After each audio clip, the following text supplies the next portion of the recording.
पुण्य की जगह तुमने पाप और उल्टा कमा लिया। अरे नाखूनों की सफाई तो करो, अच्छे ढंग से स्नान विस्नान करके तो आओ, जरा साफ सुथरे शुद्ध कपड़े पहन करके तो आ जाओ, जरा व्रती तो बन जाओ, प्रतिमाधारी तो बन जाओ। अरे चरण छूने की बात करते, तुम्हारे सर पर गुरुवर की पिच्छी भी रख दी जाएगी। गुरु के मन में अपने आप भाव आता है, अरे संयम ले रहा है, नियम ले रहा है, प्रतिमा ले रहा है, तो सहज ऐसा योग बनता है। लेकिन लोग इन सब में उत्सुक कम होते। नियम की बात मत करो, व्रती बनने की बात तो बाद में देखेंगे, अभी तो चरण छू लेने दो, अभी तो चरण। अरे भैया चरण छू छू करके भी क्या करोगे? अब चरण तो बहुत छू लिए तुमने, अब थोड़ा सा आचरण छूना शुरू कर दो। कई बार हम लोग भी गुरुवर से कहते हैं कि गुरुदेव क्या बिगड़ता है तुम्हारा, थोड़ा सा छू तो लेने दो, व्रती है, अभी मोक्ष मार्ग पर आगे बढ़ने वाले युवा हैं, छू लेने दो। आचार्य से कहते हम मना कहाँ करते हैं, पर थोड़ा विवेक से आए, नियम संयम लें, कुछ तो धार्मिक भावना प्रकट करें, आदि आदि। तो हम लोग कहते गुरुदेव आपके चरण छू लेने से आपका कुछ नहीं बिगड़ता है, लेकिन इनकी बिगड़ी हुई सुधर जाती है। आपका क्या बिगड़ता, इनका बिगड़ा हुआ सुधर जाता है। मुस्कुरा देते हैं आचार्य श्री। लेकिन इसके बावजूद भी हम सबको सावधानी रखना पड़ती है, विवेक रखना पड़ता है। भावना तो सभी की होती। अब 1000 आदमी लाइन में लगे हैं, 1000 आदमी की भावना है, 1000 आदमी गुरुवर के चरणों का स्पर्श करे और वही अपेक्षा रखे कि हाथ उठा करके आचार्य श्री अच्छा आशीर्वाद दें, तो 1000 बार बार हाथ नीचे ऊपर करेंगे आशीर्वाद देने के लिए, तो फिर हाथ की स्थिति क्या बन जाएगी? अरे भाई बहुत सारा काम तो देख कर, मुस्कान से और भावनाओं से भी पूरा हो जाता है, ऐसा अपने मन में विश्वास भी होना चाहिए। इस तरह से चरण ही नहीं बल्कि आचरण को भी छुओ, ये सूत्र भी गुरुवर का बड़ा प्रेरक है, हम सबको पकड़ने जैसा है। हमारे भाव शुभ होते हैं, शुभ सानिध्य मिलते हैं। अपने जीवन को पुण्यमय धर्ममय बनाने के लिए देवशास्त्र गुरु का आलम्बन लेना पड़ता है।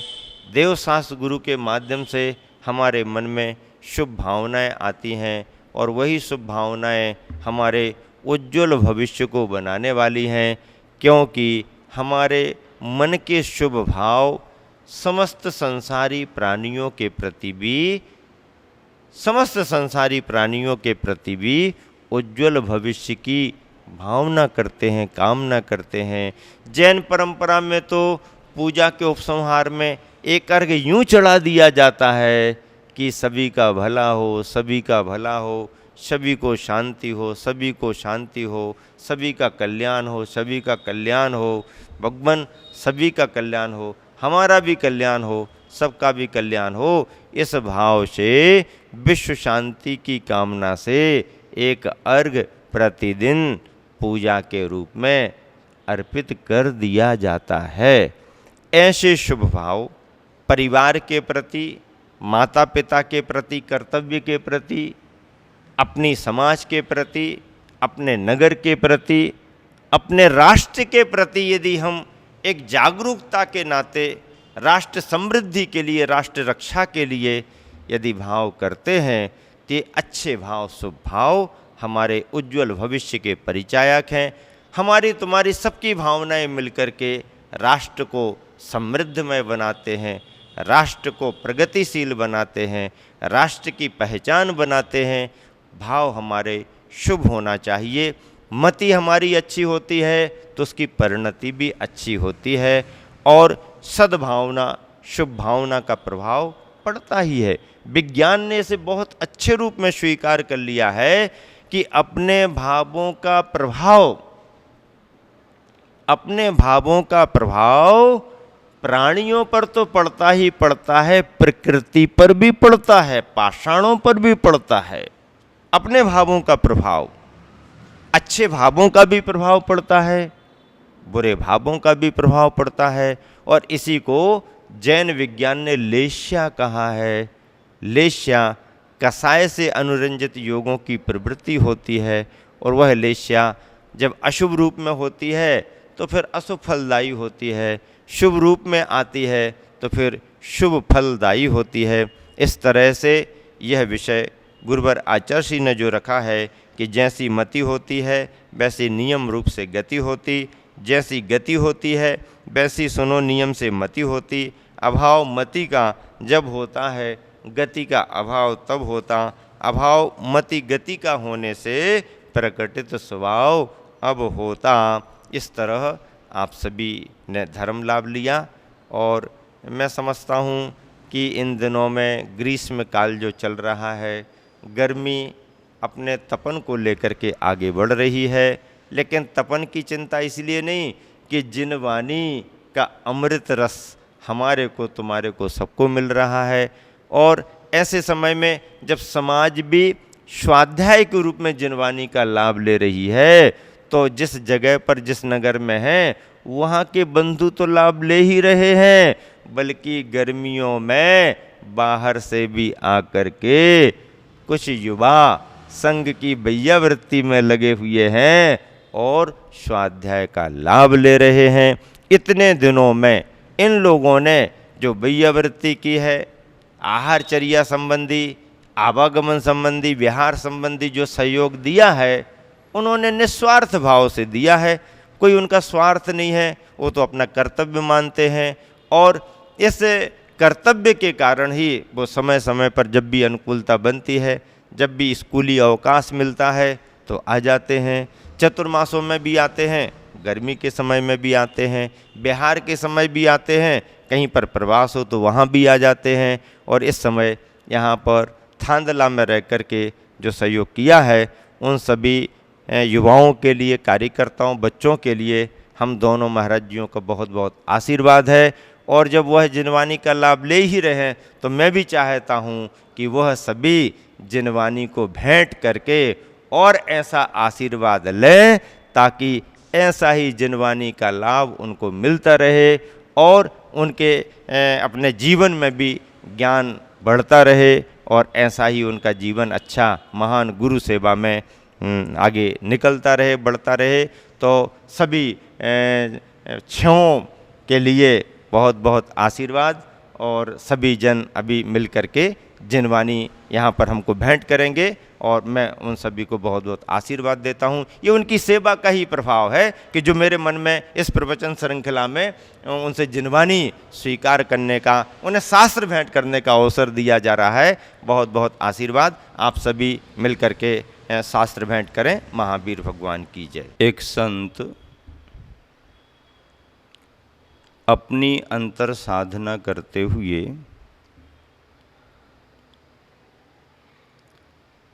स्वाध्याय को कितना बल देता है, ये बात गुरुवर की जीवन यात्रा में समझ में आती है।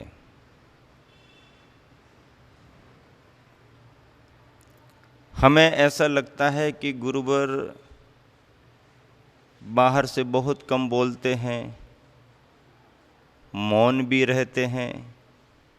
बात ठीक है,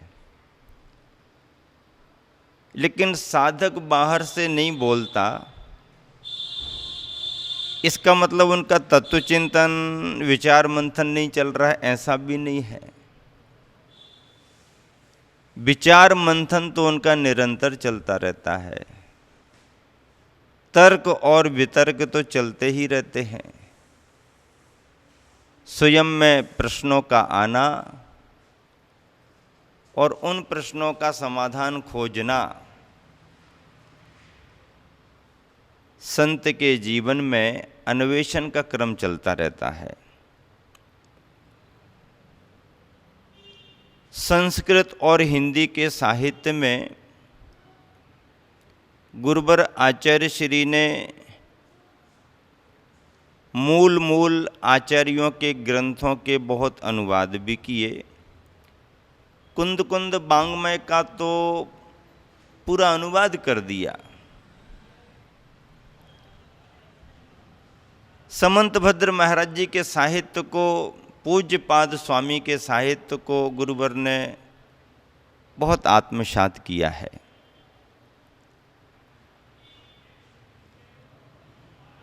ग्रंथों के मूल का अनुवाद तो किया ही किया, स्वयं संस्कृत में साहित्य रचना भी की,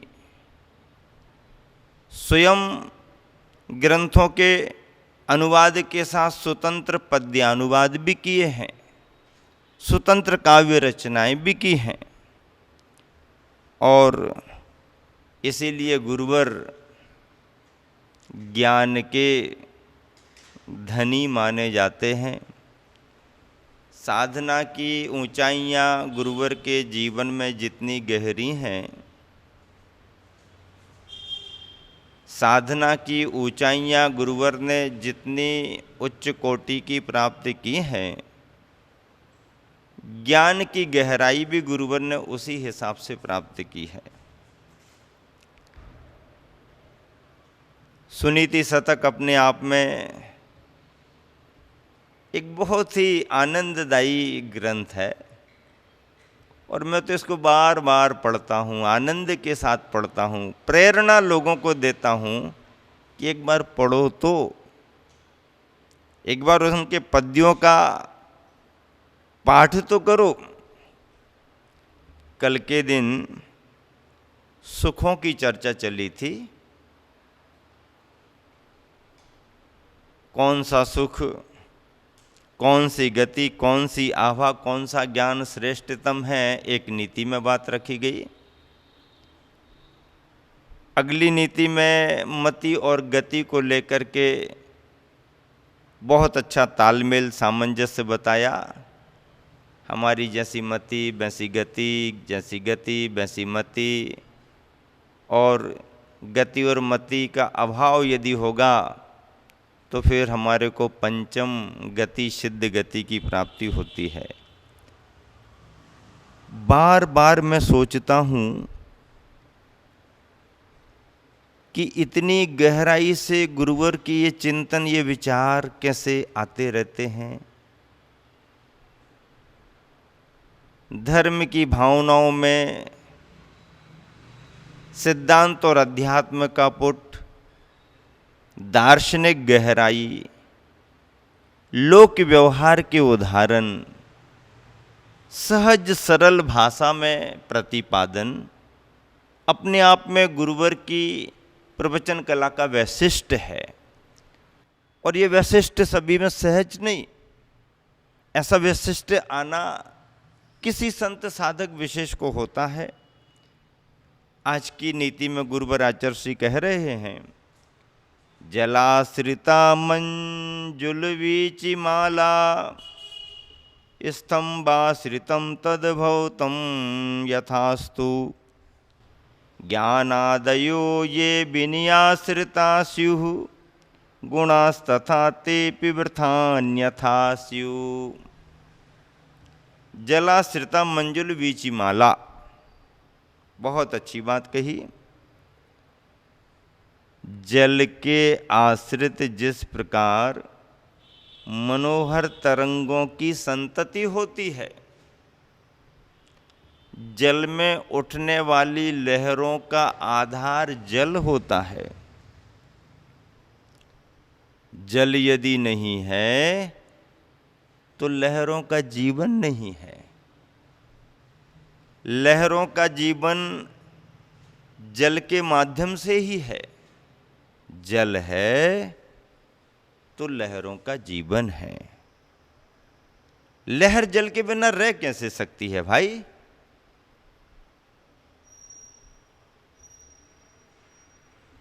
अगली बात है, स्तंभों के आश्रित वह प्रसिद्ध प्रासाद यानी भवन होता है।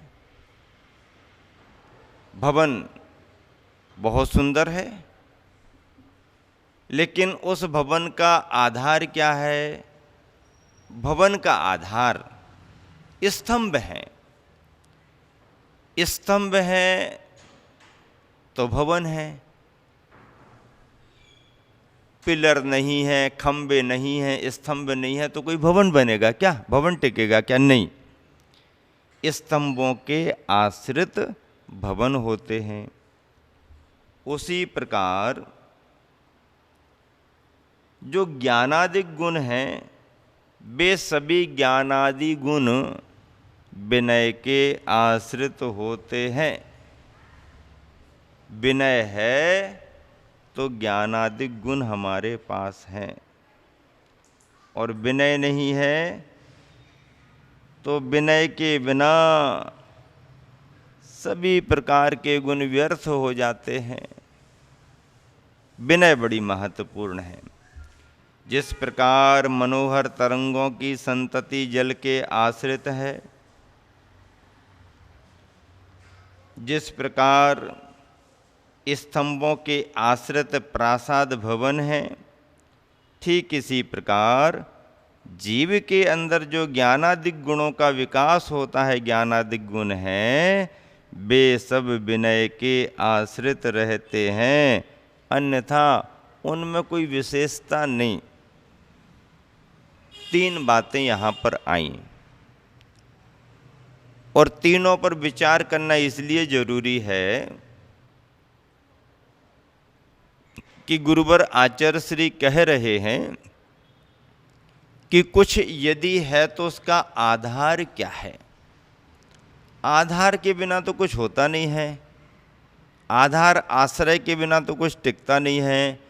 पानी को भी यदि टिकाना है तो बर्तन का आधार चाहिए, पात्र का आधार चाहिए, और अपने जीवन की योग्यता टिकानी है तो व्यक्ति में भी कोई पात्रता चाहिए।